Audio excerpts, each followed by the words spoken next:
Hantaman ekonomi pasca COVID-19 masih belum pulih.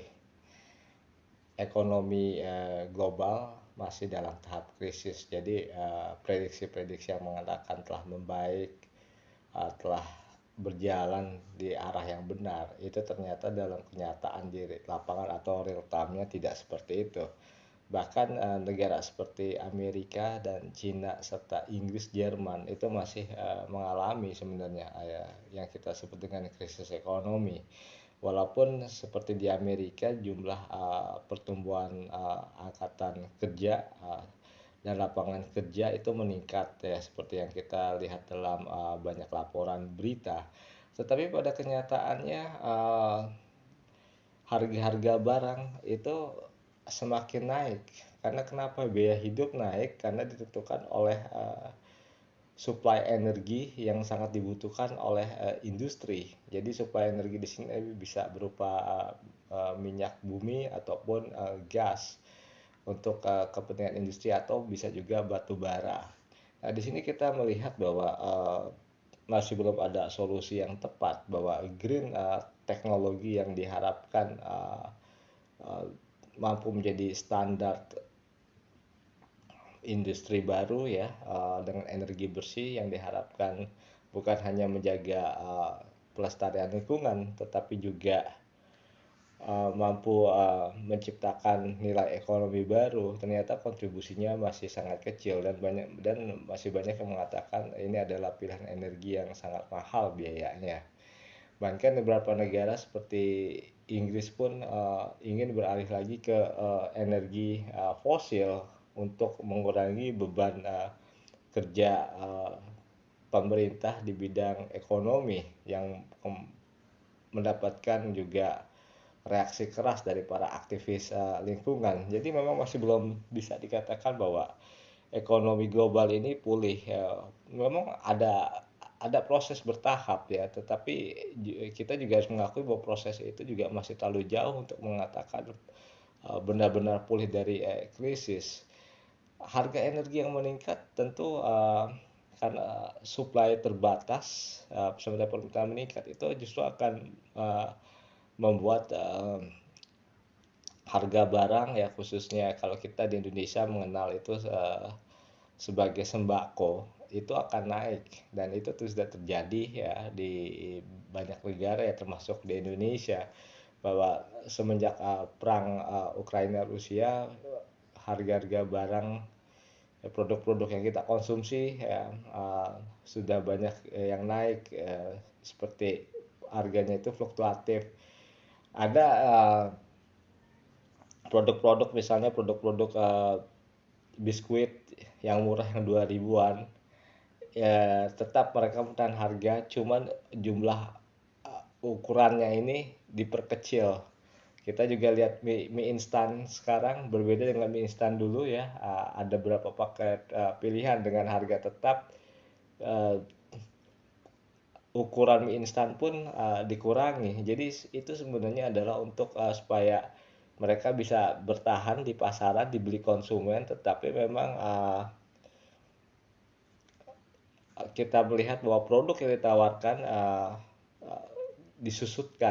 disusutkan artinya diperkecil supaya uh, harga tidak naik. Ya ini adalah hal ya, yang wajar karena memang kita menghadapi situasi ekonomi yang memang tidak pasti saat ini.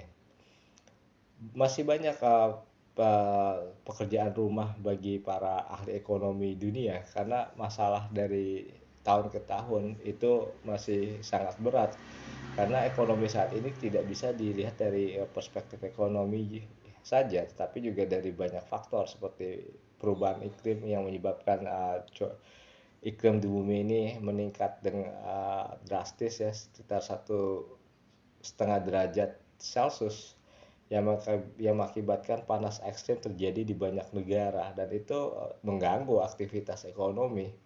Kedua juga banyaknya kota-kota di Asia yang masih kita lihat ya mempunyai polusi tinggi yang akan menyebabkan tingkat kesehatan menurun dan itu akan mengganggu perekonomian juga. Kita juga melihat bahwa ibu kota kita, kota Jakarta juga banyak dinilai oleh pakar lingkungan mempunyai kualitas udara yang paling buruk ya, salah satu yang paling buruk di dunia, dan ini harus jadi pekerjaan rumah. Dengan kualitas udara buruk itu adalah polusi udara yang akan mengganggu kesehatan warganya, dan itu tentu akan berakibat fatal terhadap ekonomi juga. Ekonomi soalnya jika banyak penduduk yang sakit, maka biaya yang akan dikeluarkan itu akan semakin besar oleh pemerintah, sementara produktivitas sudah pasti menurun. Dan kita bisa lihat ketika terjadinya COVID bahwa pemerintah Indonesia juga banyak memberikan dana tambahan untuk kesehatan, sementara aktivitas di lapangan itu sangat sangat dibatasi, yang akhirnya mengganggu rantai ekonomi, yang menyebabkan ya banyaknya PHK, penutupan pabrik dan lain-lain, dan itu sampai saat ini masih berlanjut walaupun mulai dialihkan secara online, tetapi juga pergerakan ekonomi juga tidak bisa diharapkan seperti yang telah diprediksi. Semua ini masih membutuhkan waktu. Sampai kapan waktunya, dan ini yang belum bisa kita prediksi secara tepat karena masih banyak sekali fluktuatif harga di berbagai macam sektor ekonomi yang di luar prediksi, karena kita kan prediksi itu tetap masih bisa salah ketika berhadapan dengan situasi ya langsung di lapangan. Walaupun banyak ekonom mengatakan akan membaik, akan tumbuh ya kan, tetapi ternyata di lapangan ternyata kejadiannya tidak seperti itu. Dan kita lihat bahwa harga barang dari ke tahun ke tahun akan semakin meningkat. Inflasi itu walaupun dikatakan normal, dengan kenaikan harga barang tetapi income per kapita tidak bisa dinaikkan, maka itu akan menjadi beban setiap orang, apalagi untuk kelas menengah dan kelas menengah bawah, bahwa harga barang akan semakin naik dan juga itu merupakan beban bagi setiap rumah tangga, khususnya kelas menengah dan kelas menengah bawah. Dan ini yang harus kita kaji sekali lagi, bahwa dalam 1 sampai 3 tahun bahwa ekonomi dunia itu belum bisa pulih 100% dari apa yang kita prediksi selama ini. Saya Septrindarto mengucapkan terima kasih banyak. Semoga pandangan singkat ini bisa memberikan perspektif baru terhadap global strategis. Terima kasih dan salam sukses untuk semua.